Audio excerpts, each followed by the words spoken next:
گھر بیچا تھا، والد صاحب کا انتقال ہو گیا تھا اور چھوٹے بھائی نے قبضہ کر لیا مال پر، سب کو حصہ نہیں دیا، اتنا مجھے بات بتائی گئی اور سمجھ میں بھی آئی۔ تو اس کا کیا حکم شرع ہوگا؟ دیکھیں، مسئلہ یہ ہے کہ جب کوئی انتقال کرتا ہے اس کو مورث کہتے ہیں، وہ جو چھوڑ کر جاتا ہے اس کو ترکہ کہتے ہیں۔ تو یہ ہونا یہ چاہیے، میں سب سے گزارش کرتا ہوں کہ اللہ آپ کو درازی عمر بالخیر عطا فرمائے، آپ کی فیملی پر آپ کا سایہ قائم و دائم فرمائے، لیکن جب گھروں میں ایسا ماحول ہو کہ دین ہم نے سکھایا نہ ہو اور گمان یہ ہو کہ مرنے کے بعد یہ آپس میں لڑیں گے، اور آپ کو اگر امید نہ ہو، آپ کہ نہیں ہماری اولاد نہیں لڑے گی، میں آپ سے گزارش کروں گا ایک دفعہ گمان کر لیں، لڑے گی۔ دولت اتنی گندی شے ہے، بچے آپس میں بعض اوقات نہیں لڑنا چاہتے،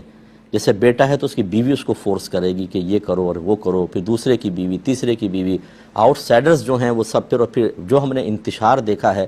بعض کہتے ہیں نا 2 شادیاں کریں 3 شادیاں کریں، ان کو ذرا ان کے حشر کیا ہوتے ہیں آپ دیکھیں تو صحیح، کہ جب وہ فوت ہوتے ہیں ان کی پراپرٹی پہ ایک بیوی دوسری بیوی لڑ رہی ہوتی ہے، اولادیں لڑ رہی ہوتی ہیں اور غریبان پکڑا ہوتا ہے۔ تو یا تو اچھا ماحول بنائیں، سب کو اللہ کی رضا پہ راضی رکھیں، اور یا پھر یہ کریں جو میں کہنا چاہتا ہوں کہ آپ اس پر ایک فتویٰ لے لیں۔ مثلا آپ فوت ہو گئے سمجھ لیں، تو یہ اب یوں لکھیں کہ زید فوت ہو گیا اور اس کے یہ وارث ہیں، زید کے والدین ہیں، زید کے بھائی بہن ہیں، اس کی ایک بیوی ہے، 4 بیٹے ہیں، 3 بیٹیاں ہیں، بس یہ کم از کم ان کے لکھ کر اب زید کا ترکہ تقسیم کرنا کس کو کتنا ملے گا،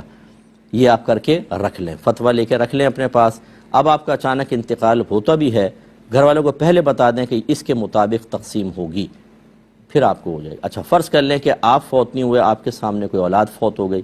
تو جس کے مال تقسیم ہوتا ہے، جیسے میں نے بتایا اس کو مورث کہتے ہیں، مورث کے سامنے ہی کسی وارث کا انتقال ہو جائے تو وہ محروم رہتا ہے، نہ اسے اب ملے گا نہ اس کی اولاد کو ملے، اسے تو آپ باہر نکال دیں۔ تو پھر دوبارہ ایک اور فتویٰ لے لیں کہ زید کے یہ بچے تھے لیکن زندگی میں ایک کا انتقال ہو گیا، اب باقی کو کتنا ملے گا، اس پہ لے کے رکھ لیں اور وہ دے دیں، انشاءاللہ عز و جل بہت فائدہ ہوگا۔ اب اگر کوئی نہ مانے اولاد تو پھر ٹھیک ہے، نہ مانے تو نہ مانے، لیکن بعض اوقات ایسا ہوتا ہے اولاد کو پتہ ہی نہیں کہ کیسے تقسیم کرنا ہے، خود والدین غلط تقسیم کر کے اپنے بڑوں کی قبضے کر کے بیٹھے ہوتے ہیں، تو اولاد کو تو آپ نے یہی سکھایا نا کہ ہم نے بہنوں کا مال دبایا ہوا ہے، تم بھی اسی سنت پر عمل کرنا، تو پھر بھائی بھی آگے نہیں کرتے ہیں۔ تو اس لیے پہلا کام تو یہ کر لیں، باقی جتنے اس طرح کے قابض حضرات ہیں، بھائی زندگی مختصر سی ہے، ابھی یہ موت کا جھٹکا آئے گا، آپ قبر کے اندر پہنچ جائیں گے، ذرا قبرستان جا کر دیکھیں، یہ 2 گز کا پلاٹ، 200 گز کا پلاٹ، 500 گز کا، 1000 گز کے پلاٹ،